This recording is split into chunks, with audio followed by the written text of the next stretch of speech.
Welcome to the Great Detectives of Old Time Radio. From Boise, Idaho, this is your host, Adam Graham.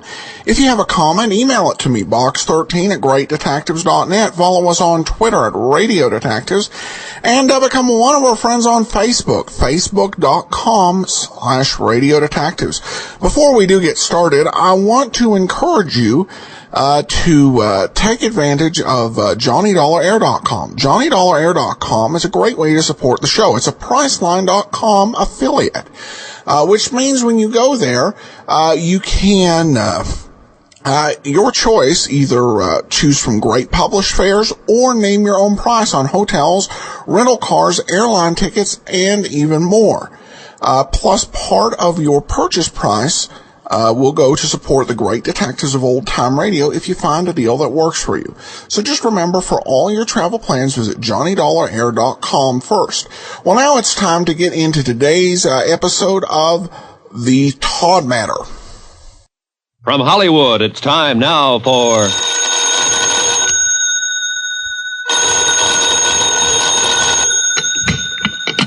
Johnny Dollar. Hi, baby. Dan Mapes. Glad they gave you a telephone in your room. Yeah, that's the only thing good about it. Well, hospitals are designed to make a man impatient. You're a pretty lucky fella at that. Let me tell you about your operation. Yeah, please do. You stopped 2 slugs. They pried one out of your neck and another one out of your rib cage. Missed your heart by a snake's whisker. I was luckier than Gloria Tierney. Yeah, yes you were. I'm on my way up to see you. Don't run out on me. Oh, fat chance.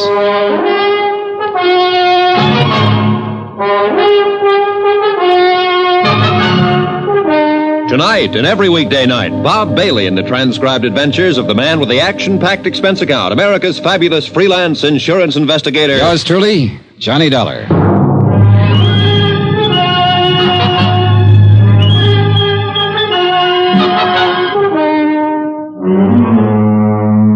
Expense account submitted by Special Investigator Johnny Dollar to 4-State Insurance Company, Wilmington, Delaware. The following is an accounting of expenditures during my investigation of the Todd matter. Expense account item 11, $3.05, breakfast. I got mad at the nurse when she brought in a bowl of hot cereal and a glass of milk. So I bribed an orderly to slip across the street and get me a tray of bacon and eggs. I was just finishing same when up came Sergeant Mapes. He looked haggard and tired and worried. You nearly got it for good, baby. I got enough of it. You sure did. What do you remember, if anything? Well, we tailed Melva Charles to an apartment house. We stepped inside, and somebody began trying to kill me, and that's when I left town. Yeah, it was quite a mess. Coroner had a real job in his hands. Yeah. Hey, how about you? Not a scratch. Coroner, did you say? Yeah, Melva Charles got it. Her husband stuffed a butcher knife in her back. Oh. That was for trying to sell him out to you. Yeah. Yeah, maybe he thought he was worth more than $2,500. Maybe. A man named Henderson, who happened to be walking down the hall at the wrong minute, took 3 in the head. He was dead before he hit the floor. Woman on the street got hit, not too bad. 2 people outside, just getting into a car, got cut up pretty bad when bullets smashed their windshield. You keeping track of all this? I'm trying to. This all happened after we got there, huh? Yeah. You see, when you and I walked in there, William Charles had just finished killing his wife. He saw us and began pumping. You got hit, and I pumped back at him. You get him? Yeah, but not till he had shot up everybody else. He's on the floor above you, hanging on by a hair. He knew his ticket was up, and he just didn't care. It's my fault you're here, baby. I'd have rather cut off my arm than get you in on this. What do you mean? Well, tagging you and going after her. I didn't use my head. You know what? What? I still think you're a pretty good copper, Mapes. Thanks, Johnny. Here, I brought you a book of poetry. Poetry? Read. Take it easy. We'll be talking again soon. I felt awful. Sergeant Mapes dropped in later that afternoon, but I was half asleep. Vaguely, I remember they wheelchaired me down the hall for x-rays and lab tests.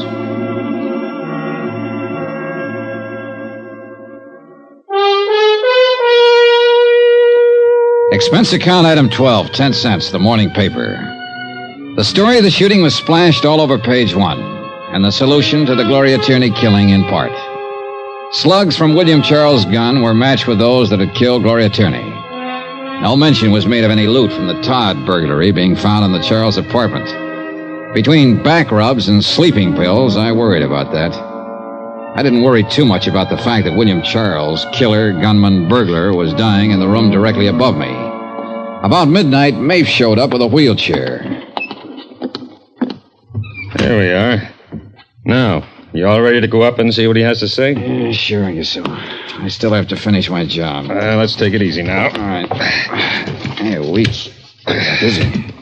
That won't last long. There. Now, here we go, baby. It was the second time within a week I'd been in a hospital room with a dying person. The first one had been a young and beautiful woman who had been shot by the man who now lay dying of police bullets. What'd they say? You know what they say, Charles. You haven't got a prayer. I didn't mean to kill Gloria.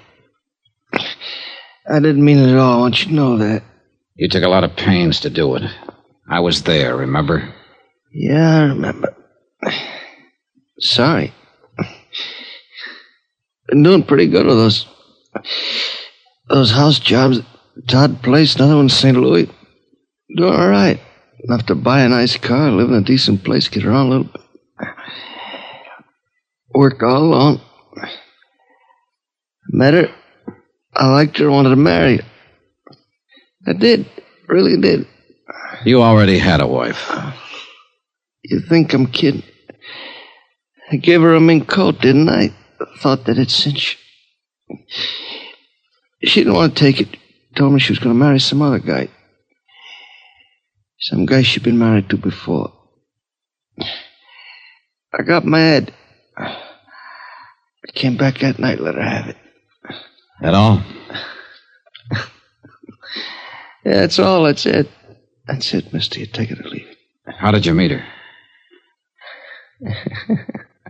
Mutual friend. What friend? None of your business. All right, this is my business. Where's the rest of the stuff? What stuff? The stuff you took from the Todd place. Where have you got it? Oh, what's funny? You think I'd tell you that? Oh, what's the difference now? Come on, what's the difference now? Oh, it's a laugh, kiddo. You know what? I'd die before I tell you. He died, and he didn't tell me. Not a word.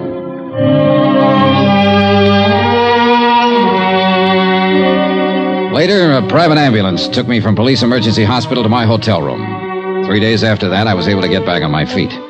I went right down to Mapes' office at headquarters. How do you feel? Better now. Boy, you sure look lousy. Here, sit down, baby. All right, thanks. Should you be out of bed? Yeah, sure. You're lying and you know it. I suppose so. Well, how's it going? You mean have we located the rest of the stuff? No, not a lick of it. Funny guy, wasn't he? He had his last laugh. Well, you shouldn't be worrying about this stuff now. You ought to be taking care of yourself. I am. I'm sitting here helping you worry. I'm not worried about anything. You're worried about the same thing I am. Where's all the rest of the Todd stuff? Oh, it'll turn up somewhere.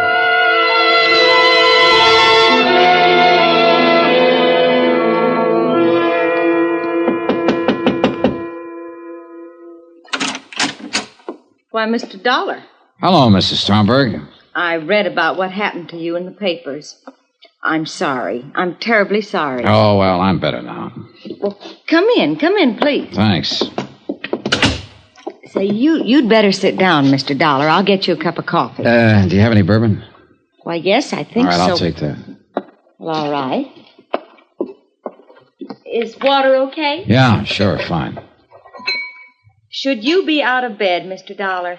You know, everybody asks that. No, I shouldn't, and yet I should. Well, here you are. Oh, thanks. Well, here's cheers. Remember the night Gloria was shot? Of course, very well. You know, I've been worried about that night. Huh? Uh-huh. Remember I came over here and I told you I was in the insurance business and you said you'd have her call me when she came in? Yes. Well, I remember pretty clearly you said you'd have her call me when she came in, not if you saw her come in. Yes, did I? Uh-huh. You saw to it that she called me, Mrs. Stromberg. You also saw to it that she wasn't here to meet me when I got here. She was out there somewhere. Because by then you knew I was an insurance investigator. I don't understand you, Mr. Dollar. What are you trying to say? You sent her out so he could take care of her, and you were waiting in the hall for me. Waiting for you? Why, no, I happened to see you, and I wondered... You wondered what kind of cock and bull story you could give me to get rid of me. That's silly. They sound that way. That's a good drink. But not so silly if you knew that coat she was wearing was stolen and that I was after it and her. How would I possibly know that? Because you introduced her to one of your friends one night and he went overboard for her? And eventually he gave her that little present? Are you saying that I had anything to do with Gloria's trouble? Yeah. Why, that's silly. Oh, here's something sillier. A small-time burglar and thief lay on a hospital bed yesterday and wouldn't tell me how he met Gloria Tierney. Oh, he was a real gallant one, this bird. He killed an innocent girl because she was wearing a mink coat and might tell me who gave it to her. Mr. Dollar. He shot up 2 or 3 people in an apartment, including me. He got shot himself. He knew he was dying. But a simple thing like telling me how he met her wouldn't come out. He wouldn't tell me that for anything. Now, where could he meet her? Was he her kind? Did he go in the same circles? Did he? Nah. He was introduced by a mutual friend, Mrs. Stromberg. You, the manager of the apartment house. No. Something else he wouldn't tell me. What happened to the rest of the loot from the Todd burglary? 2 things he wouldn't tell me. He didn't have to when I sat down and thought it out. You've been working with him right along. You've been keeping all the stuff here. Oh, that's fantastic. Not so fantastic at all, Mrs. Stromberg, when you think that his wife, and she was a girl who'd do anything for money, they tell me, was willing to sell him to me for $2,500. $2,500, when there's still over $60,000 worth of loot from the Todd burglary lying around. She didn't know where it was. But you do, Mrs. Stromberg. Well, if you say I do, I do. Now what? Let's go down to Sergeant Mapes. Oh, no, I'd like a good excuse to use this. Yes. Suppose you would. If I can't charm you or plead with you, can I buy you? You could have prevented her death. You practically ordered it. What is it you want? You. Behind bars. You're silly, but I'll go. For a while, it did look silly. Mapes and his men searched the apartment house from top to bottom and found no trace of the Todd loot. That is, until they found a movable cement block in the basement. Well, the Todd matter ended with a 90% recovery of the stolen items. About $70,000 in dollars and cents. In lives, Gloria Tierney, 1 innocent bystander, and William Charles. For me, let's see. Expense account item 14, $162.30. Hotel and board while in New York. Item 15, $17.40. Airfare and incidentals back to Hartford. Item 18, $230. Miscellaneous. Expense account total, $1,095. Remarks, nil. Yours truly, Johnny Dollar.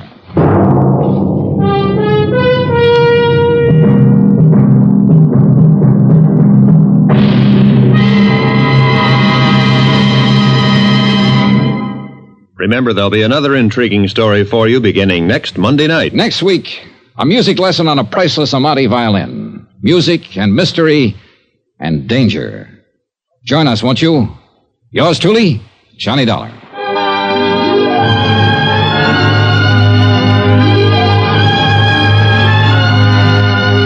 Yours truly, Johnny Dollar, starring Bob Bailey, is transcribed in Hollywood. Written by John Dawson, it is produced and directed by Jack Johnstone. Heard in this week's cast were Vivi Janis, Barbara Fuller, Shirley Mitchell, Lawrence Dobkin, Frank Gerstle, and Marvin Miller. Musical supervision by Amerigo Marino. Be sure to join us on Monday night, same time and station, for another exciting story of yours truly, Johnny Dollar. This is Roy Rowan speaking.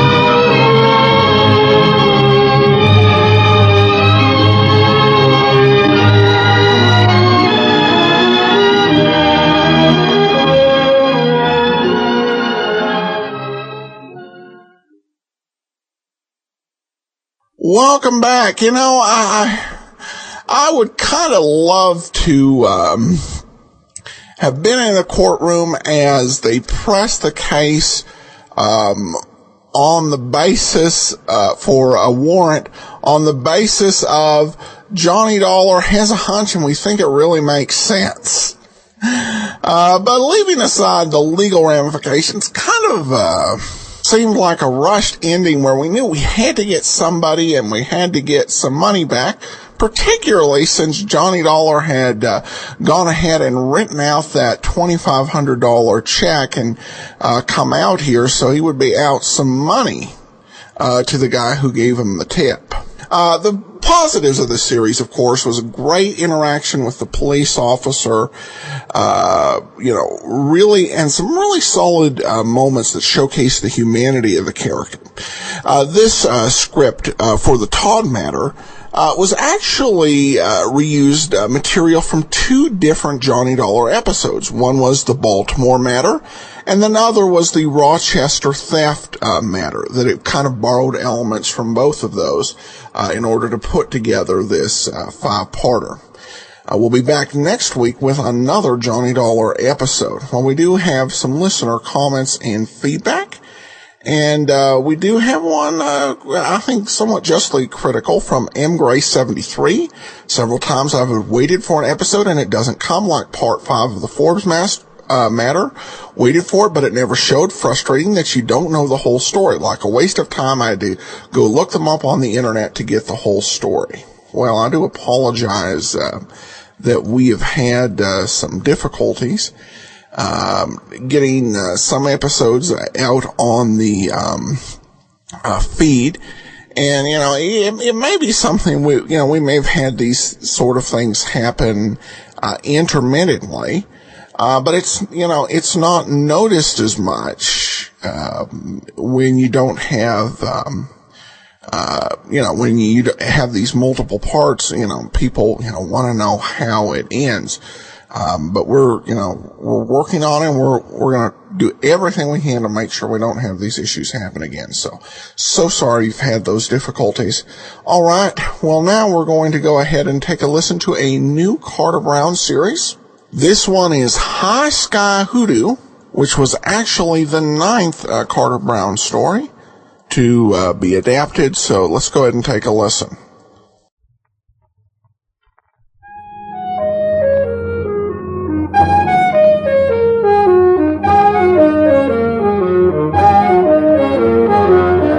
Carter Brown Mysteries. Adventures in excitement and suspense, based on the best-selling novels by the slick storytelling sensation, Carter Brown.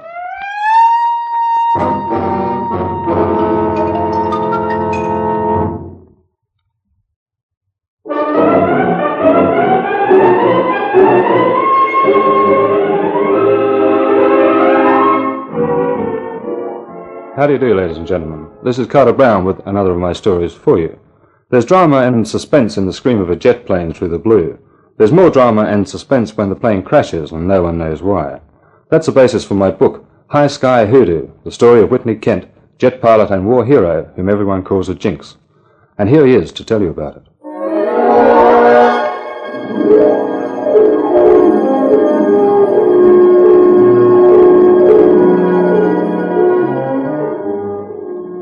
great to be back. To be standing in the sunlight, with the sight and sound and smell of aircraft all around. Ahead of me, I could see the lean, lethal lines of the F-92K, Kent Aircraft's jet fighter. Beside me, I could see the lean, lovely lines of Sue Pearson, Kent Aircraft's secretary. That is, my old man's secretary, and he is Kent Aircraft. As the pilot, Hank Jordan, lit the torch and the twin jets built up, Sue Pearson turned to me. What are you going to do now you're back, Whitney? I've made a resolution to get to know some of the people who work here better. You know, see as much of them as possible. Lose that look in your eyes when you say that, Whitney. You make me feel like a bargain in the slave market. What's going on here this morning? This a test flight? In a way. He's moving. It's off the ground. There he goes. You sound awfully tense, Sue, for a routine test flight. It's not a routine job. Where have you been the last 6 months, Whitney? Haven't you been reading the papers? I've been too busy selling that fighter, remember? I come home with orders for the factory's entire output for the next 2 years. Not a bad effort, huh? Not bad. Just wasted. What? Didn't you know that all F-92Ks have been grounded for the last 6 months? Grounded? Oh, didn't your father tell you? I saw the great Chuck Kent for exactly 5 minutes yesterday. He said hello, and he was busy, and he'd talk to me today. You know how well we get on. Whose fault is that? Skip that. I want to know about this grounding. Why? What happened? The Air Force took delivery of a dozen. 5 crashed in 1 week. 5 men killed. What went wrong with them? No one knows. They think it's got a jinx. And what's that one doing up in the air now? Gene Latimer and his boys went over with a fine micrometer or something. They worked on it for 6 weeks. They say it's perfect. We're finding out now if they're right. That explains the little huddle over there. The old man, Latimer, Jim Berg. Jim's been guarding the hangar as if it were made of rubies, using every trick he ever learned in the FBI. And the fourth guy would be the Air Force observer, right? Yes, Colonel Creston. Well, let's go over and join them. I don't think that'd be a good idea, Whitney. Why not? Well, I told you they think it's got a jinx, and... And they figure the jinx is me? You crashed the very first F-92K, didn't you? And you were lucky. You walked away from it. I didn't walk away. I was ejected away. But you're around now. 5 other pilots aren't. Of all the... I'm not the first guy to bend a plane on a test flight. Since when was it a test flight? You were higher than a kite, Whitney, and you know it. So I'd been drinking. I'd like to know just how many guys in Korea flew down Mig Alley without ever having an alcoholic blood count. So that's the way heroes are made. Is that how you collected your 10 MiGs? Stewed to the gills? Sure. I was always plastered. That's how I got 10. It was really only 5, but I was seeing double. Whitney. Jordan! Jordan, answer me! Is anything wrong? Something's happened. That's Gene Latimer on the VHF. Jordan, answer me! What's happened? It's nothing, Sue. Jordan's radio's packed up. That can happen any time and often does. Latimer's feeling the strain, that's all. He's all tensed up, I guess, and... There's the boom. Yeah. Jordan's gone through the sound barrier. He must be diving to do that. The F-92K's not fast enough to crack the barrier at level flight. Can you see him? No, I can hear him, though. There he is! Latimer's seen him. I have too, and he's... Get on. Get on, everybody! He's going to crash! The wings! They're coming off! He'll hit any second!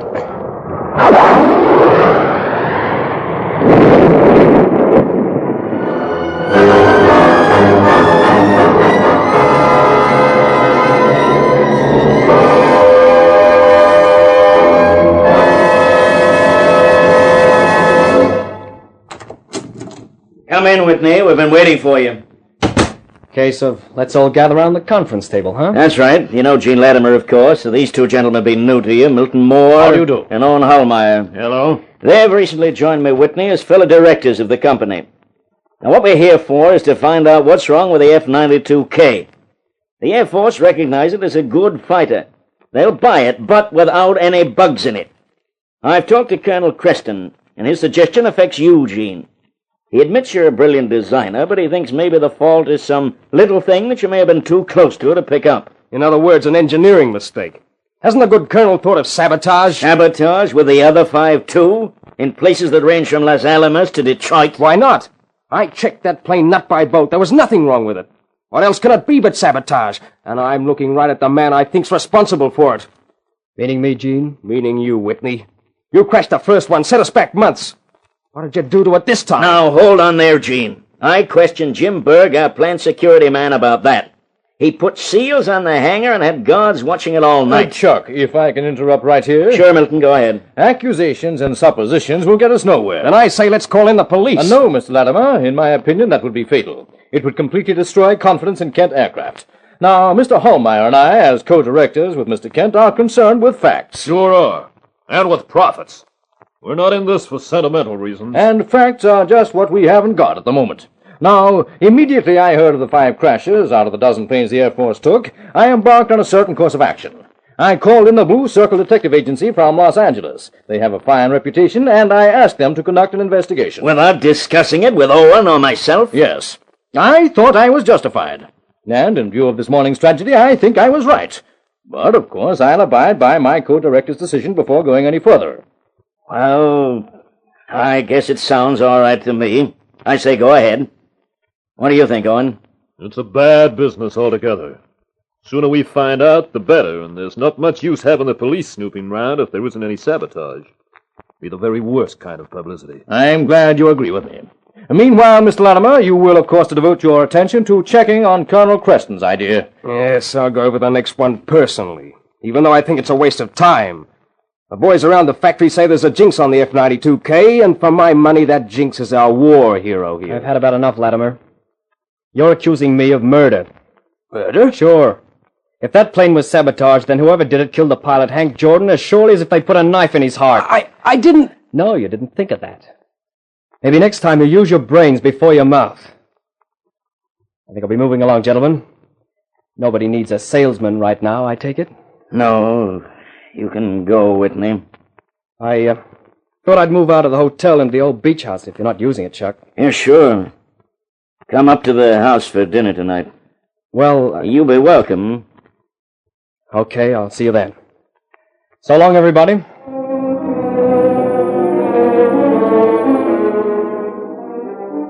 I headed for my hotel to pack my stuff and to move it out to the beach house. On the way over, I wondered about the 2 new directors, Moore and Hallmeyer. What were they doing in the setup? Chuck hadn't said anything to me about them before. But then the old man and I hadn't been all that close. When I opened my hotel room door, I got a surprise. It had an occupant who was busily going through my suitcases. What's this? Government census? How many pairs of socks does the man back from Europe carry? You're Whitney Kent? Check. Who might you be? My name's Slade. I'm with the Blue Circle Detective Agency. And what are you doing here? Checking. Oh? On whose orders? My boss, Mr. Van Eyck. And who gave Mr. Van Eyck his orders? That I was to be included in the investigation of Kent Aircraft. The new director, Mr. Milton Moore? Look, I'm just doing a job. The wrong job, Mr. Slade. Out. Now, wait a minute. I said out, and I read it. We're a hard-headed clan, the Kents, and we use our heads right in the other guy's solar plexus. That's the Kent guided missile known in barroom fights from Tokyo to Busan, Mr. Slade. You... Don't move. Get your breath back. And I'll get my cases and go. I was leaving anyway.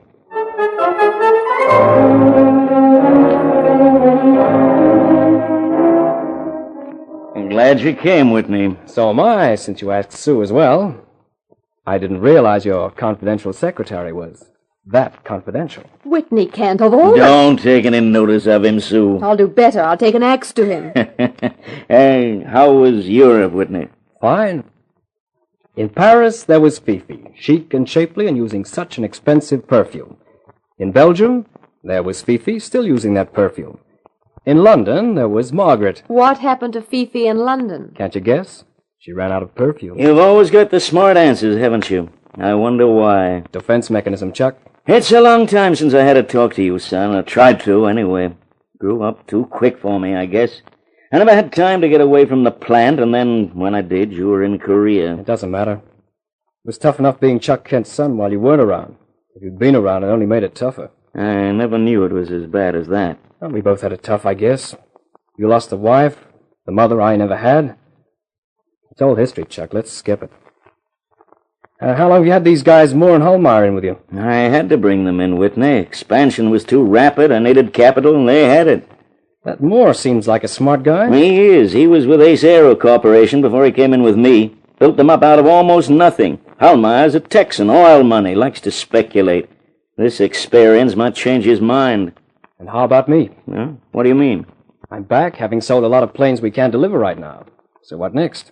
You mean, what are you going to do? Just that. Well, you've been working hard over there. Take a rest, Whitney. 3 weeks vacation at least. We'll talk about it after that. Thanks, Chuck. That's all I wanted to know. Oh, what's that supposed to mean? I couldn't help wondering if you subscribe to Gene Latimer's theory that I'm responsible for sabotaging the F-92K. Now, wait a minute. Obviously you do, otherwise you wouldn't have suggested that vacation for me. Whitney, you're wrong. I don't think so, Sue. You don't mind if I don't stay for dinner, Chuck?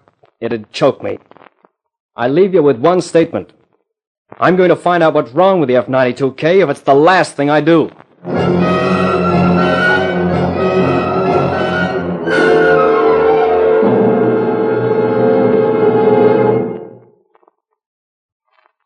Welcome back. Well, this is something a little different. We've got an amateur detective at work here, which is a little different than usual.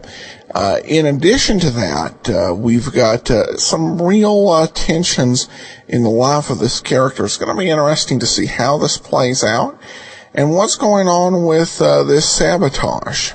So I hope you'll join us next week for the continuation of High Sky Hoodoo.